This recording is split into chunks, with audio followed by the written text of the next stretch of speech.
April 18 దేవుని వాగ్దానం. అతడు పొందిన దెబ్బల చేత మనకు స్వస్థత కలుగుచున్నది.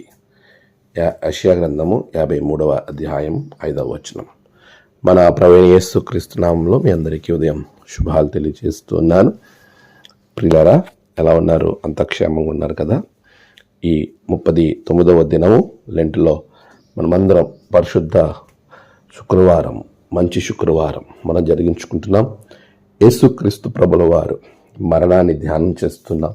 ఆయన శిలువ మీద పలికిన 7 అద్భుతమైన మాటల యొక్క ఆంతర్యాన్ని మనం తెలుసుకోబోతూ ఉన్నాం. ఇంత మంచి పర్వదినమున దేవుడు ఈ మంచి శుభ శుక్రవారం మనందరికీ శుభము జరిగించాలి.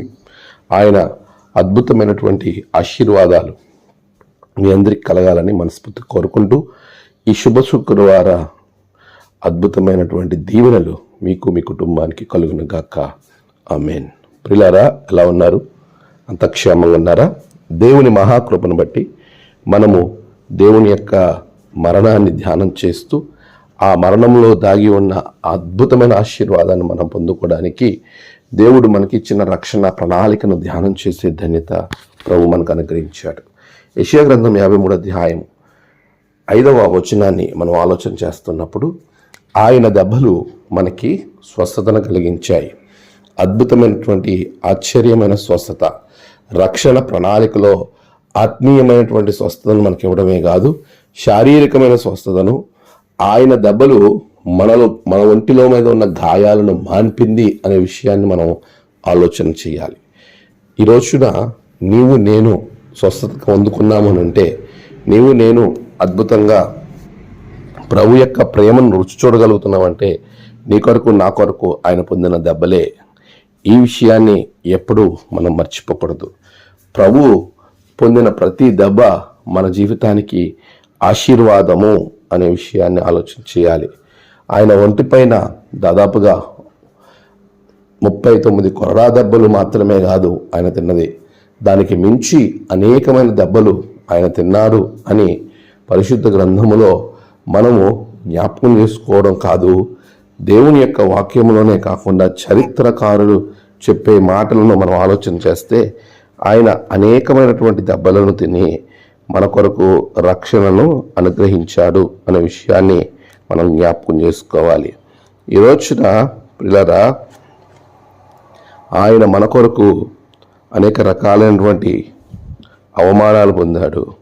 మన కొరకు అనేకమైనటువంటి ఇబ్బందులు పాలయ్యాడు. మన కొరకు ఆయన చేసిన త్యాగాన్ని మనం జ్ఞాపకం చేసుకోవాలి. పరిశుద్ధ గ్రంథాన్ని మనం ఆలోచన చేస్తున్నప్పుడు ఆయన ఇచ్చినటువంటి ఆశీర్వాదము మనకి ఎంత గొప్పమైనటువంటి ఆశీర్వాదమో చూడొచ్చు.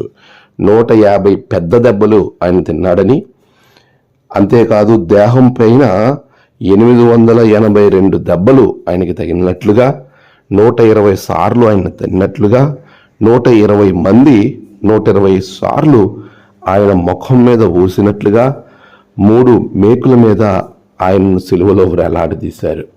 దానిలో 6 అంగుళాల పెద్ద పొడవైనటువంటి మేకు 2 కాళ్ళలో గుచ్చినట్లుగా, 3 అంగుళాలు కలిగినటువంటి మేకులను 2 చేతులకి గుచ్చినట్లుగా మనం చూస్తున్నాం. ఇన్ని దెబ్బలు ఆయన పొందటానికి కారణం నువ్వు రక్షణ పొందాలని, నీకు రక్షణ ఇవ్వాలని. అలాంటి గొప్ప రక్షణ ఇచ్చి నిన్ను నన్ను ప్రభు చెంత చేర్చినటువంటి అద్భుతమైన ఆశీర్వాదం దేవుడు గొప్ప వాగ్దానంతో మనల్ని నింపుతున్నాడు.